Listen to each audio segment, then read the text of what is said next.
الحمد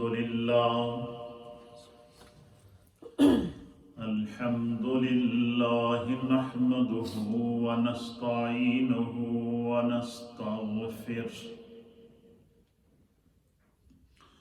ونؤمن به ونتوكل عليه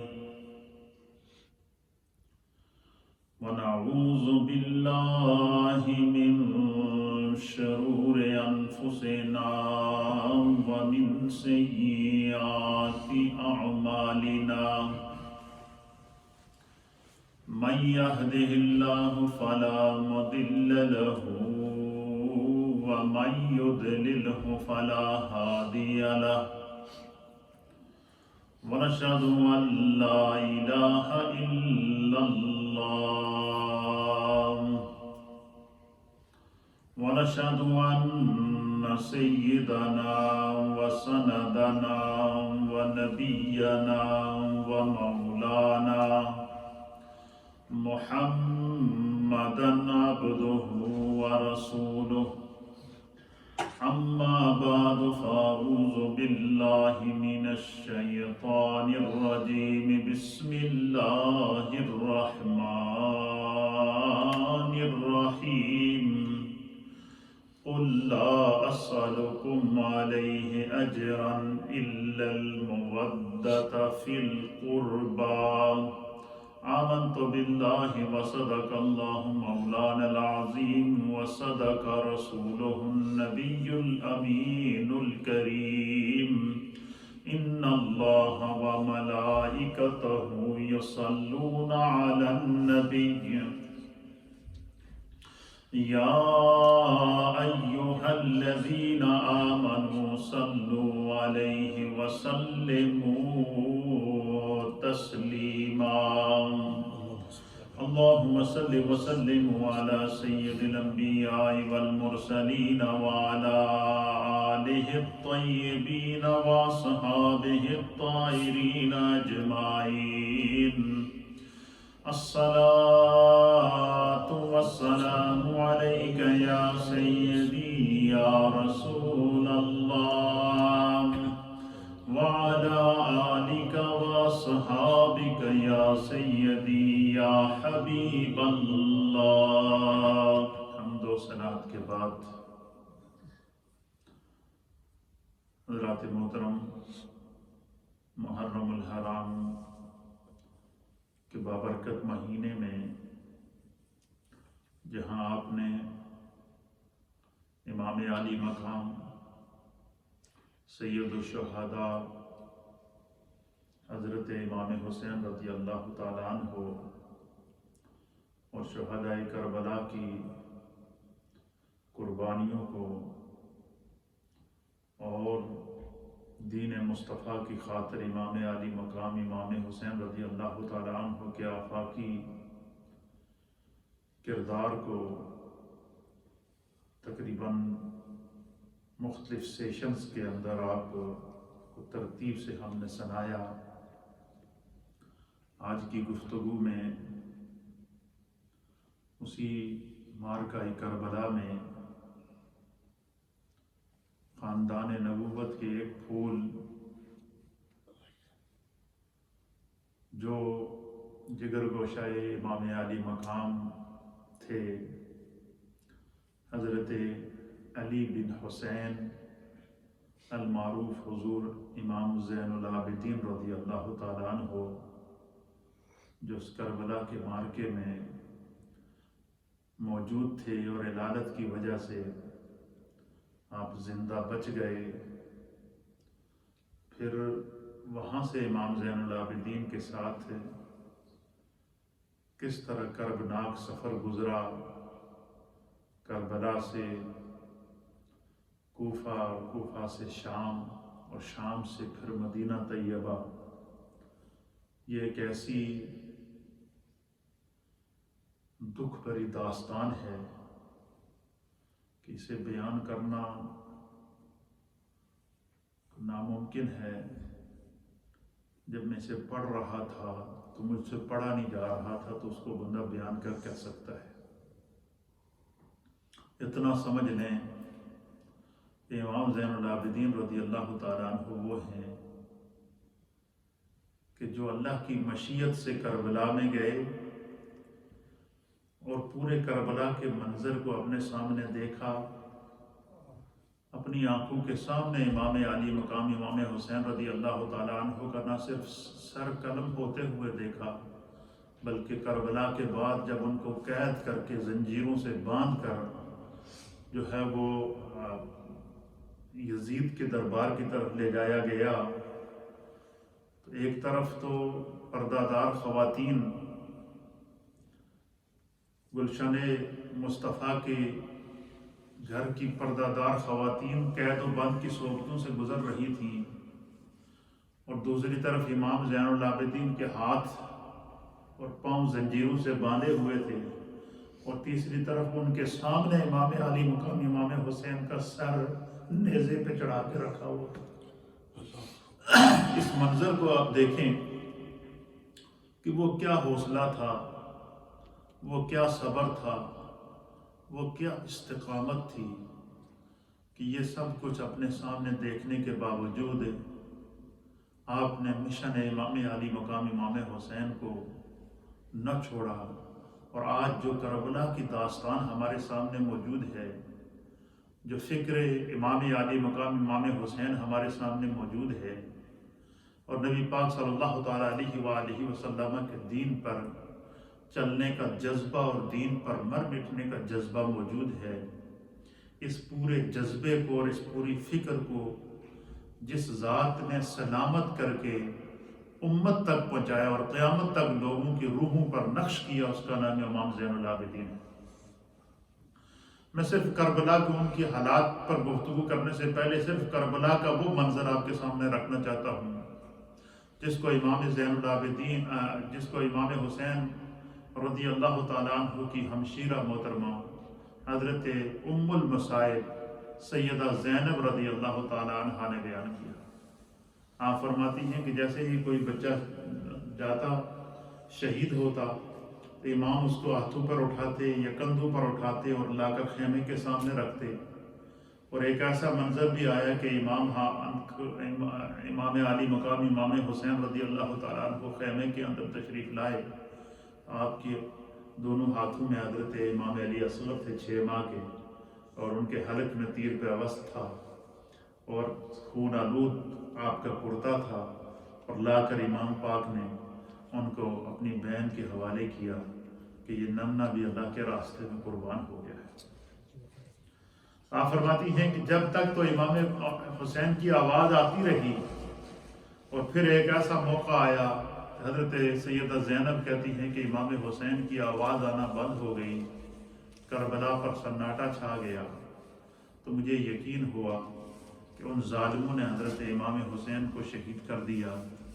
اس وقت حضرت زینب کہتی ہیں کہ ایک طرف تو کربلا میں 72 افراد شہید ہو گئے، اور امام حسین رضی اللہ تعالیٰ عنہ ایک طرف شہداء کی لاشیں اٹھاتے تھے، اور دوسری طرف خیمے کے اندر موجود پردہ دار خواتین کو یہ تاکید کرتے تھے کہ نہ کوئی روئے گی اور نہ کوئی شور شرابہ کریں گے، اور نہ آپ خیمے سے باہر آئیں گی، آپ پردے میں رہیں، آپ حرم رسول سے تعلق رکھنے والی خواتین ہیں، آپ رسول اللہ کے خاندان کی نفوس ہیں۔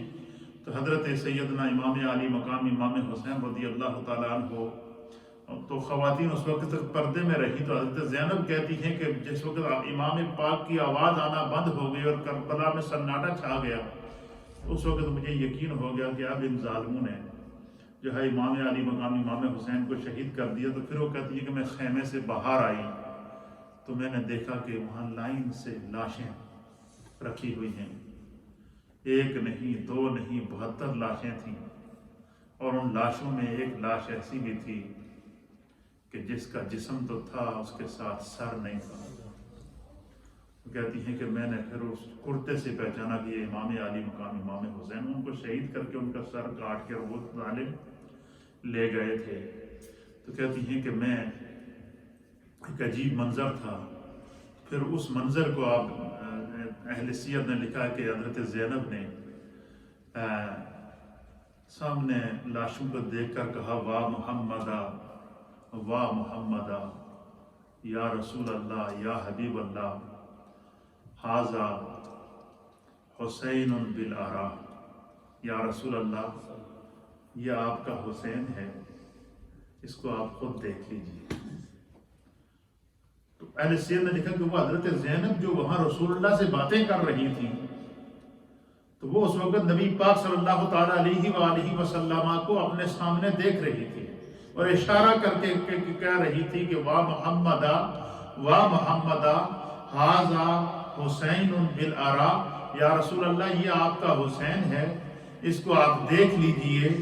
مزمل التماء، آپ کے حسین نے آج خون کی چادر اوڑھ لی ہے، خون کا خون کے پھولوں کا پرویا ہوا ہار آپ کے دین کی خاطر اپنے گلے میں پہن لیا ہے، آپ خود آ کر اپنے حسین کو دیکھ لیجیے۔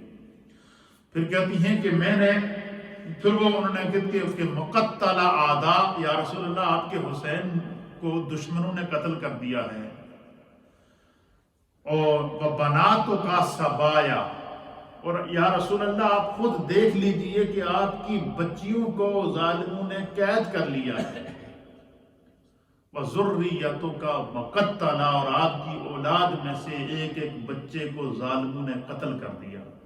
کہتی ہیں کہ میں یہ سارا باتیں کر رہی تھی تو پھر وہ ظالم شمر اور جو جنہوں نے امام علی مقام امام حسین کو قتل کیا اور دیگر جو وہاں یزیدی ظالم موجود تھے، تو انہوں نے آ کے حضرت زینب کو پکڑ کر جب وہ خیمے کی طرف لے جانے کی کوشش کی تو آپ نے ان سے کہا کہ بھائی مجھے اتنا موقع تو دو گے، ان لاشوں کا کچھ کر لیں۔ تو انہوں نے کہا نہیں ہم ایسا نہیں کر سکتے۔ تو پھر حضرت زینب کہتی ہیں کہ میں نے آسمان کی طرف دیکھ کر کہا کہ یا اللہ انہوں نے تیرے دین کے لیے قربانی دی ہے، اب ان کی لاشوں کی تو حفاظت فرما۔ کہتی ہیں کہ بعد اتنی میں نے دعا کی تو میں نے بڑا عجیب و غریب منظر دیکھا۔ منظر کیا دیکھا کہ ہوا چلی، تیز آندھی آئی، چاروں طرف سے کربلا کا ریت اڑتا ہوا آیا اور اس ریت نے آ کر ان تمام لاشوں کو ڈھانپ لیا۔ اس منظر کو حضرت زینب نے بیان کیا۔ ان ظالموں کو تو اس پر رحم نہ آیا، لیکن جو ہے وہ اللہ تعالیٰ کی طرف سے ایک ہوا آئی اور اس نے ان کو ڈھانپ لیا۔ یہ وہ کربل کا منظر تھا جو اہل بیت اطہار کے وہ افراد جو وہاں رہ گئے تھے، بچ گئے تھے، انہوں نے اپنی آنکھوں کے سامنے دیکھا۔ اور ان میں ایک حضرت امام زین العابدین تھے۔ آپ کی عمر مبارک اس وقت بعض روایات کے مطابق 14 سال تھی اور بعض روایات کے مطابق 17 یا 18 سال تھی۔ تو آپ بیمار تھے، شدید بخار کے اندر تھے اور آپ کا جسم اتنا کمزور ہو چکا تھا کہ آپ اٹھ کر بیٹھ نہیں سکتے تھے۔ اس وجہ سے جو ہے وہ آپ بچ گئے۔ تو جو ہے وہ پھر اور اس میں اللہ تعالیٰ کی حکمت بھی تھی کہ اللہ تعالیٰ نے آگے ان سے رسول اللہ کی اولاد کو چلانا تھا۔ تو ایک بات یہ، دوسرا یہ کہ حضرت امام علی مقام امام حسین رضی اللہ تعالیٰ عنہ کو دیکھیں، ان کے تینوں بیٹے جو کربلا میں موجود تھے، ایک حضرت سیدنا علی اکبر جو بڑے صاحبزادے تھے، اور حضرت علی اکبر جو تھے ان کے بارے میں یہ مشہور ہے کہ حضرت سیدنا علی اکبر کے بارے میں کہ وہ شبیہ مصطفیٰ تھے۔ وہ کیا تھے؟ ان کے چہرے میں چہرہ رسول نظر آتا تھا۔ اور صحابہ اکرام بیان کرتے ہیں کہ جب ہمیں رسول اللہ کی یاد ستاتی تو ہم امام علی مقام امام حسین رضی اللہ تعالیٰ عنہ گھر پر دستک دیتے، دروازہ کھولتے تو ہم وہ پوچھتے کیوں آئے ہو، تو ہم کہتے کہ ہمیں رسول اللہ کی یاد آ رہی تھی، علی اکبر کو دیکھنے آئے، ان کے چہرے میں ہمیں رسول اللہ کا چہرہ نظر آتا۔ تو امام علی مقام کے 3 بیٹے کربلا میں موجود تھے، جن میں سے 2 شہید ہو گئے تھے اور حضرت امام زین العابدین بچے۔ اچھا، بڑی مزے کی بات جو اس میں سمجھنے کی ہے کہ امام علی مقام امام حسین نے اپنے 3 بیٹوں کا نام علی رکھا تھا، اپنے دادا کے نام پر۔ 3 بیٹوں کا نام کیا تھا؟ اور ان کی پہچان اس طرح کی کہ بڑے بیٹے کا نام علی اکبر، امام زین العابدین کا نام علی اوسط، اور امام سب سے چھوٹے بیٹے جو 6 مہینے کے شہید ہوئے ان کا نام علی اصغر۔ اصغر چھوٹے کو کہتے ہیں عربی میں، اوسط عربی کے اندر درمیانے کو کہتے ہیں، اور اکبر عربی کے اندر بڑے کو کہتے ہیں۔ تو تینوں بیٹوں کا نام اپنے دادا مولائے کائنات جناب سیدنا حیدر کرار رضی اللہ تعالیٰ عنہ کے نام پر امام علی کا امام حسین نے رکھا. تینوں کا نام علی تھا. علی اکبر، علی اوسط، علی اصغر. یہ تینوں بیٹے تھے اور تینوں کا نام مولائے کائنات کے نام پر تھا. اور تینوں کے اندر اللہ تعالیٰ نے شجاعت مولائے کائنات رکھی تھی. تینوں کے اندر اللہ تعالیٰ نے جو ہے رسول اللہ صلی اللہ تعالیٰ علیہ وآلہ وسلم کی عظمتوں. تو وہ تینوں بیٹوں کا نام کیا تھا؟ تو علی اکبر شہید ہو گئے. علی اصغر 6 ماہ کے وہ امام حسین کے ہاتھوں میں ان کے حلق میں تیر پیوست ہوا، وہ شہید ہو گئے. خود امام پاک شہید ہو گئے. اسی طریقے سے کربلا کے اندر خاندان نبوت کے جن کا تعلق آل رسول کے ساتھ تھا وہ 20 تھے. 72 افراد میں سے جو آل رسول جو شہید ہوئے ہیں ان کی تعداد 20 تھی. اور اس میں سے امام حسن مجتبیٰ کی اولاد تھی. اسی طریقے سے امام حسین کی اولاد تھی. اسی طریقے سے آپ کے چچا کے بیٹے تھے. تو اس طریقے سے خاندان نبوت کا جن کے ساتھ تعلق تھا وہ 20 لوگ تھے جو کربلا کے اندر شہید ہوئے. اس طریقے سے دین ہم تک نہیں پہنچا. یہ نبی پاک کے خاندان نے اپنے خون کی آبیاری دے کر اس دین کو قیامت تک کے لیے ہم تک پہنچایا. تو امام زین العابدین آپ کا نام علی تھا. امام زین العابدین کا کیا نام تھا؟ علی اوسط. کیا نام تھا؟ جیسے کہتے ہیں نا کہ یہ بڑا بیٹا ہے میرا، یہ میرا منجلا بیٹا ہے، یہ میرا چھوٹا بیٹا ہے. اس طرح جب بندہ اپنے بچوں کا تعارف کرائے تو یہ سب سے بڑا ہے، یہ منجلا ہے، یہ سب سے چھوٹا ہے. اسی طریقے سے امام پاک نے اپنے تینوں بیٹوں کا نام علی رکھا تھا، لیکن بڑے کو علی اکبر کہتے تھے، چھوٹے کو امام زین العابدین کو علی اوسط کہتے تھے، اور سب سے چھوٹے جو 6 ماہ کے شہید ہوئے ان کو علی اصغر کہتے تھے. تو امام زین العابدین آپ کا نام علی تھا. آپ کی کنیت ابو الحسن تھی. امام زین العابدین کی کنیت کیا تھی؟ ابو الحسن تھی. اور آپ کا لقب زین العابدین تھا.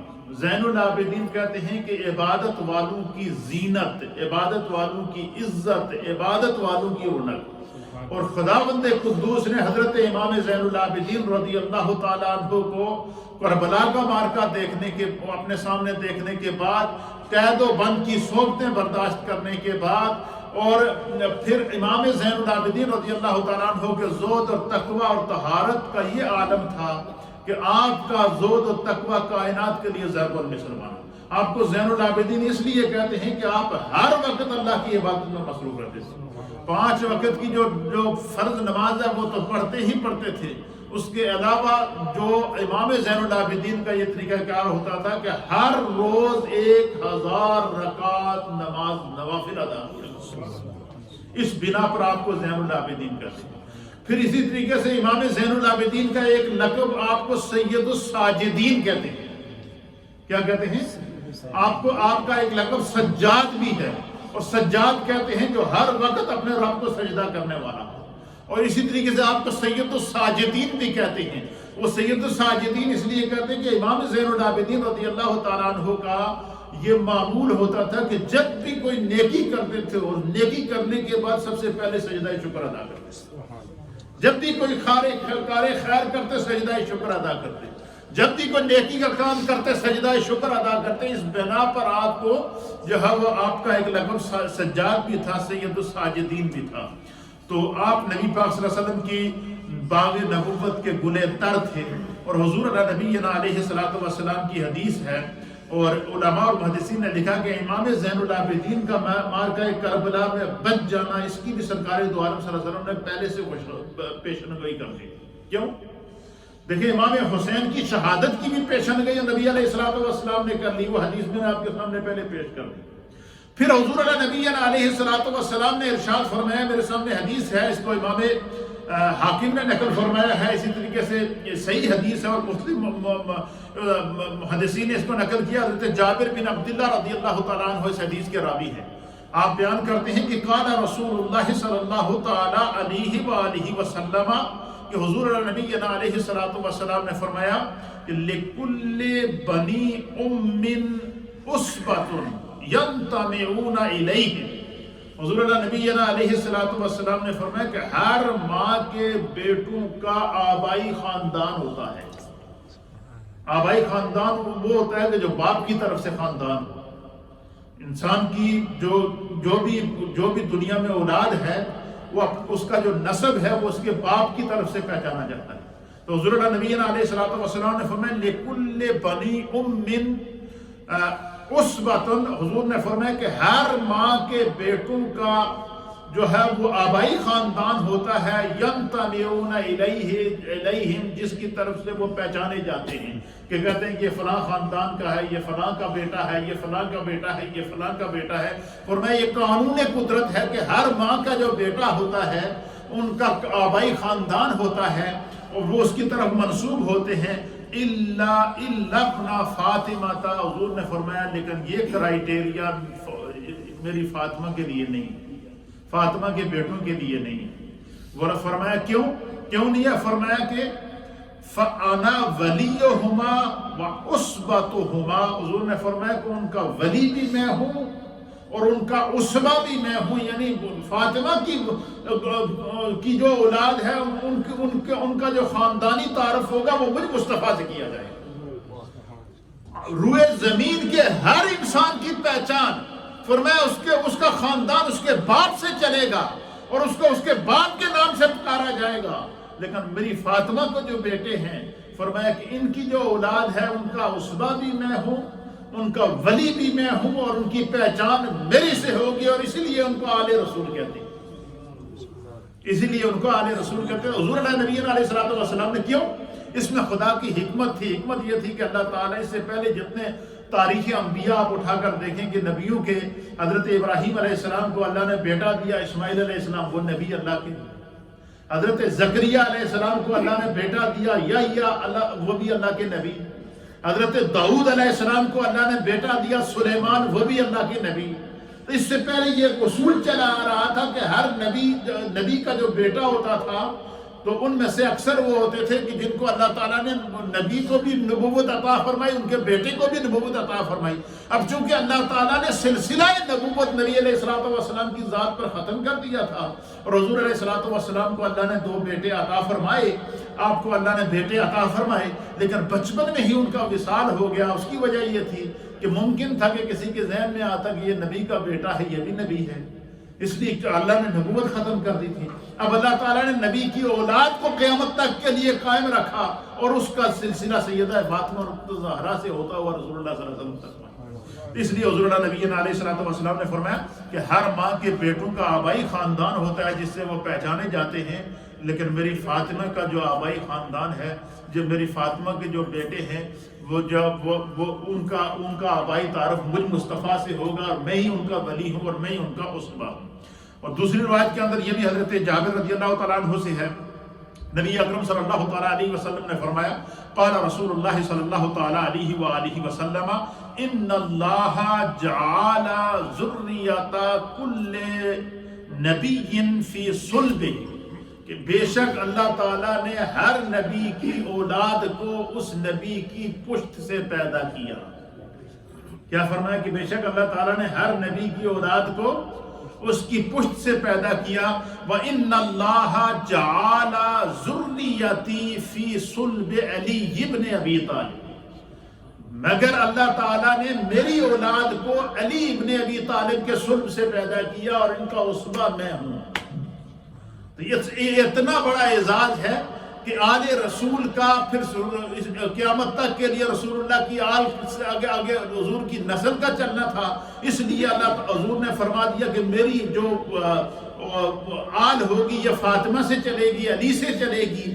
اور امام حسن بھی شہید ہو گئے، امام حسین بھی شہید ہو گئے، امام حسین کے بچے بھی شہید ہو گئے کربلا کے اندر، امام حسن کے بچے بھی کربلا کے اندر شہید ہو گئے. اور یہ مشیت الہی تھی کہ کربلا کے اندر حضرت امام زین العابدین زندہ رہے. کیوں؟ کہ ان سے آگے اللہ تعالیٰ نے آل رسول کو چلانا تھا، رسول اللہ کی اولاد کو چلانا تھا. تو امام زین العابدین رضی اللہ تعالیٰ عنہ جو ہے وہ وہاں پر جو ہے وہ زندہ رہے. آپ فرماتے ہیں کہ پھر یزیدیوں کا ظلم اپنے عروج پر پہنچا تو پھر انہوں نے خیمے جلا دیے، اہل بیت اطہار کے خاندان کی عورتوں کو قید کر لیا گیا. امام زین العابدین رضی اللہ تعالیٰ عنہ بخار کی حالت میں انہوں نے زنجیریں ڈالی پاؤں میں زنجیریں ڈالی، ہاتھ میں زنجیریں ڈالی اور اونٹ کے کجاوے کے اوپر آپ کو باندھ دیا، اور اس طریقے سے آپ کا سفر چلتا رہا، اور درد سے آپ کی تکلیفیں. ساتھ میں ایک سپاہی نے جب ان کی حالت دیکھی تو وہ چیخنے لگا، تو آپ نے اس کو اشارہ کیا کہ چپ ہو جا، یہ صبر کا مقام ہے. کیا فرمایا؟ وہ کہنے لگے کہ اس کو تہذیب التہذیب کے اندر بھی نقل کیا گیا ہے، ابن خلدون نے بھی اس پر نقل فرمایا ہے، ابن سعد کے اندر بھی یہ واقعہ موجود ہے. تو کہ جس وقت شخص نے دیکھا نا کہ ان کو امام زین العابدین کے ہاتھ زنجیروں سے باندھے ہوئے ہیں، پاؤں زنجیروں سے باندھے ہوئے ہیں، اونٹ کے کجاوے کے ساتھ آپ کو باندھ کے رکھا ہوا ہے، اور درد کی وجہ سے آپ چلا رہے ہیں، اور اپنے سامنے آپ اب جو ہے وہ 72 لاشیں دیکھ کر آئے تھے کربلا کے موقع کے اوپر، ساتھ میں جو ہے وہ خاندان نبوت کی خواتین کو دیکھا کہ وہ کس حال میں تھیں. تو اس نے وہ جو ایک سپاہی تھا اس کے دل میں اللہ نے رحم ڈالا، اور وہ چلانا شروع ہو گیا کہ دیکھو جی، اس نے کہا کہ اتنا ظلم نہیں کریں کہ آپ ان کو کھول دیں. تو امام زین العابدین نے ان کی طرف اشارہ کیا، انہوں نے کہا کہ یہ امتحان کا مقام ہے، یہ صبر کا مقام ہے. وہ کہتا ہے کہ خالی امام پاک نے، امام زین العابدین نے صرف ان جو جن زنجیروں کے ساتھ ان کو باندھا ہوا تھا، خالی ان کی طرف آپ نے ایک نظر اٹھا کر دیکھی تو ہاتھ کی زنجیریں بھی ٹوٹ گئیں، پاؤں کی زنجیریں بھی ٹوٹ گئیں. آپ نے فرمایا یہ مقام صبر کا ہے. آپ مجھے بتائیں کہ صرف ایک نگاہ کرنے سے ہاتھ اور پاؤں کی زنجیریں ٹوٹ کر نیچے گر پڑی، اور اس وقت اگر امام پاک اشارہ کرتے تو کیا نہر فرات کربلا میں نہیں آ سکتی تھی؟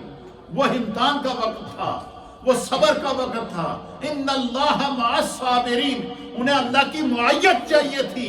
اور پھر امام زین العابدین رضی اللہ تعالیٰ عنہ تو اس حال میں پہلے ابن زیاد کے پاس لے جایا گیا. ابن زیاد نے وہاں ان کے ساتھ بدتمیزی کی، اور وہ فرماتے ہیں کہ وہ منظر آپ دیکھیں کہ آپ کو زنجیروں سے جکڑا ہوا، خاندان نبوت کی خواتین کو پورے قافلے کو قید کیا ہوا، اور ان کے سامنے امام حسین کے کٹے ہوئے سر کو رکھا ہوا تھا کہ وہ ان کو سامنے دیکھیں. وہ کیا منظر تھا، اس کو بیان کرنا تو کے لیے کلیجہ منہ کو آتا ہے.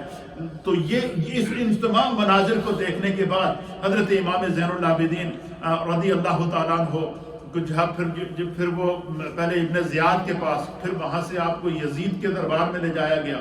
وہاں پر جو ہے وہ اس راستے میں بھی ابن زیاد کے پاس بھی آپ کو قتل کرنے کی کوشش کی گئی، اور یزید کے دربار میں بھی آپ کو قتل کرنے کی کوشش کی گئی. اس وقت بھی حضرت ام المصائب حضرت سیدہ زینب رضی اللہ تعالیٰ عنہ، انہوں نے ان کو جو ہے وہ للکارا، اور ان کو وہاں پر آپ نے ان سے کہا کہ آپ نے نبی پاک کے خاندان کو تو بالکل جو ہے وہ پورے کے پورے خاندان کو قتل کر دیا. تو پھر ایک موقع ایسا ہے، آپ نے ان سے کہا کہ مجھے اگر تم قتل کرنا چاہتے ہو تو کر دو، میرا تو پورا خاندان قتل ہو گیا، لیکن میں تمہیں یہ وصیت کرتا ہوں کہ یہ نبی پاک کے خاندان کی جو پاک ہو، جو پردہ دار عورتیں ہیں، ان کو کسی طریقے سے مدینہ طیبہ پہنچاؤ. تو پھر ان کے دل میں رحم آ گیا ظالموں کے. تو پھر آپ جو ہے وہ قافلے کے ساتھ جب مدینہ طیبہ پہنچے تو ایک عجیب منظر تھا. پورا مدینہ باہر تھا، ہر طرف کوہرام تھا، ہر طرف ایک عجیب و غریب کیفیت تھی. پھر اس کے بعد امام زین العابدین رضی اللہ تعالیٰ عنہ پر ایک عجیب کیفیت طاری تھی. آپ نے گوشہ نشینی اختیار کر لی. آپ جو ہے وہ آپ پر ہر وقت خشیت الہی، خوف خدا اور گوشہ نشینی کے ایسے اثرات ہوتے تھے کہ بیچ میں بڑی تحریکیں چلی. پھر ان ظالموں نے اتنا ظلم کیا کہ انہوں نے مدینہ طیبہ پر یزیدیوں نے حملہ کر دیا. مسجد نبوی کے اندر ان یزیدیوں نے گھوڑے باندھے آ کے. اور اہل سیر نے لکھا ہے البدایہ والنہایہ کے اندر، تاریخ ابن کثیر کے اندر ہے، تاریخ طبری کے اندر یہ بات لکھی ہوئی ہے کہ تاریخ کے اندر 3 دن تک 3 دن اور 3 راتیں مسجد نبوی میں آزان نہیں ہوئی.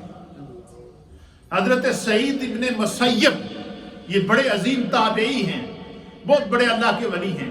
آپ فرماتے ہیں کہ جب یزیدیوں نے مسجد نبوی پر حملہ کر دیا اور مسجد کے اندر گھوڑے باندھ دیے، 3 دن تک مسجد نبوی میں نہ اذان ہوئی نہ نماز ہوئی، تو حضرت سعید بن مسیب کہتے ہیں کہ میں نے سوچا کہ شہید تو ہونا ہی ہے، تو کیوں نہ میں رسول اللہ کے قدموں میں جا کر بیٹھوں. آپ کہتے ہیں کہ میں روضہ رسول کے اندر چلا گیا. تو کہتے ہیں میں 3 دن اور 3 راتوں تک، حضرت سعید بن مسیب کہتے ہیں کہ میں حضور علیہ الصلوۃ والسلام کے جو ہے وہ قبر شریف میں آپ کے قدموں میں بیٹھا رہا تو کہتے میں نے بڑا عجیب و غریب منظر دیکھا، کیونکہ یزیدیوں نے تو مسجد پہ قبضہ کر دیا تھا، 3 دن سے نمازیں نہیں ہو رہی تھی، اذانیں نہیں ہو رہی تھی۔ کہتے کہ مجھے اس وقت پتہ چلتا کہ نماز کا ٹائم ہو گیا، فرمایا کہ جس وقت فجر کا وقت ہوتا تو قبر مصطفیٰ سے اذان کی آواز آتی، جب زور کا وقت ہوتا تو قبر مصطفیٰ سے اذان کی آواز آتی، جب عصر کا وقت ہوتا تو قبر مصطفیٰ سے اذان کی آواز آتی۔ فرمایا میں نبی پاک کی قبر سے اذان کی آواز سن کر وہاں نماز ادا کیا کرتا۔ 3 دن تک، 3 دن اور 3 راتیں انہوں نے مسجد نبوی کی بے حرمتی کی۔ پھر عبداللہ ابن زبیر رضی اللہ تعالیٰ عنہ، یہ وہ عظیم صحابی تھے کہ ایک سیدنا عبداللہ ابن زبیر اور سیدنا امام علی مقام امام حسین رضی اللہ تعالیٰ عنہ، یہ وہ اشخاص تھے کہ جنہوں نے اعلانیہ یزید کی بیعت کرنے سے انکار کیا تھا۔ امام حسین کو تو اس نے شہید کر دیا، لیکن پھر بھی یزید کا جو ظلم تھا، یزید کا جو جبر تھا، جو اس کا جو انتقام تھا وہ ٹھنڈا نہ ہوا، اور اس نے پھر فوج بھیجی کہ جو عبداللہ ابن زبیر پر حملہ کرو، اور عبداللہ ابن زبیر جو تھے یہ خانہ کعبہ کے اندر تھے، تو اس نے پھر ان کو عبداللہ ابن زبیر پر حملہ کرنے کے لیے خانہ کعبہ پر حملہ کر دیا۔ خانہ کعبہ پر پتھر برسائے، خانہ کعبہ کو آگ لگی، خانہ کعبہ کو جلایا گیا یزید کے دور کے اندر۔ یہ وہ اس کے جرم اور وہ جبر تھے جس کی بنا کے اوپر بعض اہل علم نے لکھا ہے کہ خانہ کعبہ کی بے حرمتی کرنے کی بنا پر، مسجد نبوی شریف کی بے حرمتی کرنے کی بنا پر، آل رسول کا قتل عام کرنے کی بنا پر، یہ وہ کبھی جرائم ہیں کہ جن کی بنا پر بعض ائمہ نے اس کے کفر کا جو وہ فتویٰ دیا ہے یزید کا، اور بعض نے کہا کہ وہ فاسق و فاجر ہے۔ تو یہ اس حد تک اس نے ظلم اور جبر کیا، لیکن امام زین العابدین رضی اللہ تعالیٰ عنہ پر ایک عجیب کیفیت تھی کہ آپ ہزاروں کہ آپ کے پاس نذرانے آتے، لیکن ایک لمحہ ایک پیسہ بھی اپنے پاس نہ رکھتے، اس کو صدقہ کر لیا کرتے۔ آپ کو سید الساجدین اس لیے کہتے ہیں کہ جب بھی صدقہ کرتے تو سجدہ کرتے، جب بھی نیکی کرتے تو سجدہ کرتے، جب بھی کوئی کام کرتے تو اللہ تعالیٰ کا شکر ادا کرتے۔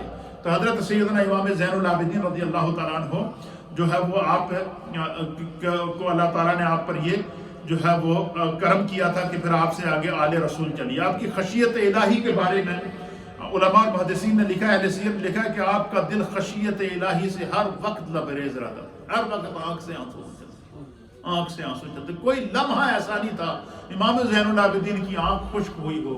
تو کسی نے ان سے کہا کہ حضور ہر وقت آنسو چلتے ہیں، تو آپ نے فرمایا کہ جس نے اپنے خاندان کے 20 افراد کو اپنے سامنے ذبح ہوتے ہوئے دیکھا ہو، اس کی آنکھوں سے آنسو کیسے رک سکتے ہیں؟ کیسے اس کی آنکھوں سے آنسو رک سکتے ہیں؟ تو حضرت امام زین العابدین رضی اللہ تعالیٰ عنہ پر خوف خدا اور خشیت کے الہی کا ایک عجیب منظر طاری رہتا تھا۔ آپ کے بارے میں اہل سیر نے لکھا کہ حج کے لیے جب آپ تیار ہوئے، حج کے لیے جب آپ جانے لگے تو آپ جب سواری پر بیٹھے تو آپ بے ہوش ہو کر گر گئے، پھر جو ہے وہ آپ کو اٹھایا گیا، پھر اسی طریقے سے چلتے پھرتے چلتے بے ہوش ہو جاتے، چلتے بے ہوش ہو جاتے۔ اور لوگ جو تلبیہ حج میں بلند آواز سے کہتے تو امام زین العابدین جو ہے بلند آواز سے تلبیہ نہیں کہتے۔ کسی نے کہا کہ آپ بلند آواز سے تلبیہ کیوں نہیں کہتے؟ آپ فرماتے ہیں کہ مجھے یہ خوف ہے کہ میں جب کہوں لبیک تو کہیں ایسا نہ ہو کہ اللہ کی طرف سے آواز آئے کہ لا لبیک کا تیری حاضری قبول نہیں۔ اس خوف کے بعد خشیت الہی، خوف خدا جو امام زین العابدین رضی اللہ تعالیٰ عنہ پر طاری تھا۔ پھر آگے آپ سے جو آپ کی نسل چلی، پھر وہ آل رسول، آپ دیکھیں کہ دشمنوں نے تو آل رسول کا کربلا میں خاتمہ کر کے جشن منایا تھا، لیکن آج روئے زمین پر آپ کو اولاد رسول نظر آ رہی ہے، آل رسول کی برکات نظر آ رہی ہیں، ولایت اس در سے نظر آ رہی ہے، روحانیت اس در سے نظر آ رہی ہے، قرب اس در سے نظر آ رہا ہے۔ تو یہ حضرت امام زین العابدین رضی اللہ عنہ، عبادت اور ریاضت، آپ کی رگوں کے اندر اپنے بزرگوں کا خون، مولا کائنات کی عبادت کا رنگ نظر آتا تھا، امام علی مقام امام حسین کی عبادت کا رنگ نظر آتا تھا۔ اسی طریقے سے یعنی علماء اور محدثین نے لکھا ہے کہ اگر عبادت کو لے لیں تو اس میں بھی امام زین العابدین ضرب المثل تھے، صدقات اور خیرات کو لے لیں تو اس میں بھی امام زین العابدین ضرب المثل تھے، نیکی اور بھلائی کو لے لیں تو اس میں بھی، حتیٰ کہ یہاں تک کہ ایک دفعہ وہ ظالم قاتل جس نے امام حسین کو قتل کیا، وہ کہیں سے اب جب شورش پھیل گئی، لوگوں نے انتقام لینا چاہا تو وہ چھپتا پھر رہا تھا، تو چھپتے چھپتے جب رات پڑتی تو وہ کہیں چھپ جاتا، دن ہوتے چھپ جاتا، رات ہوتی تو باہر نکلتا۔ تو وہ ایک دن وہ گھومتے پھرتے پھرتے امام زین العابدین کے گھر پہنچ گیا۔ اس کو نہیں پتا تھا کہ یہاں یہ امام زین العابدین کا گھر ہے۔ وہ قاتل جس نے امام حسین کو قتل کیا، امام زین العابدین کے جب گھر پہنچا تو آپ نے اس کو پہچان لیا، آپ نے پہچانا، آپ نے اس کو کھانا کھلایا، آپ کے پاس کوئی رقم تھی اس کو دی اور کہا کہ نکل جاؤ۔ اس نے کہا آپ نے مجھے پہچانا؟ آپ نے کہا چھوڑ دیں، آپ چلے جائیں۔ اس نے کہا نہیں، میں تو وہ ہوں جس کے ہاتھ سے جو ہے وہ امام عالی مقام قتل ہوا۔ نے کہا میں تیری شکل دیکھتے ہی تجھے پہچان لیا تھا، وہ تیرا عمل تھا، تو نے کیا ہے، لیکن تو نکل جا، یہ میرا عمل ہے۔ تو اس حد تک کہ آپ کے اندر فیاضی، اس کے حد تک آپ کے اندر رحم دلی، پھر مختلف قسم کی شورشیں پیدا ہوئیں، مختلف قسم کے قافلے پیدا ہوئے۔ امام زین العابدین سے کہا کہ ہم جو ہے وہ امام حسین کا انتقام لیتے ہیں اور آپ ہمارے قافلے کی قیادت کریں، لیکن آپ نے فرمایا کہ میں اب حرم نبی کو نہیں چھوڑوں گا، کسی بھی سازش کا حصہ نہ بنے۔ اور لیکن پھر بھی ظالموں کو برداشت نہ ہوا، حتیٰ کہ یزید نے کچھ ایسے حاکم جو گورنر مقرر کیا تھا مدینہ کا، جو گورنر مقرر کیا تھا مکہ کا، اور ان میں سے بعض وہ تھے جو آ کر امام زین العابدین کو تنگ کرتے تھے، آپ کو برا بلا کہتے تھے، آپ کو اذیتیں پہنچاتے تھے، لیکن آپ کا ایک ہی وظیفہ ہوتا تھا، ان اللہ مع الصابرین۔ خدا نے آگے ان سے اس نسل کو چلایا۔ اللہ تعالی ہمیں دین کو سمجھنے کی توفیق عطا فرمائے۔ آج جو ہمارے پاس جذبہ دین موجود ہے، دین پر مر مٹنے کا جذبہ موجود ہے، یہ آل رسول کی قربانی ہے، جس کی وجہ سے دین زندہ ہے اور قیامت تک زندہ رہے گا۔ اللہ تعالیٰ اپنی بارگاہ کو قبول فرمائے۔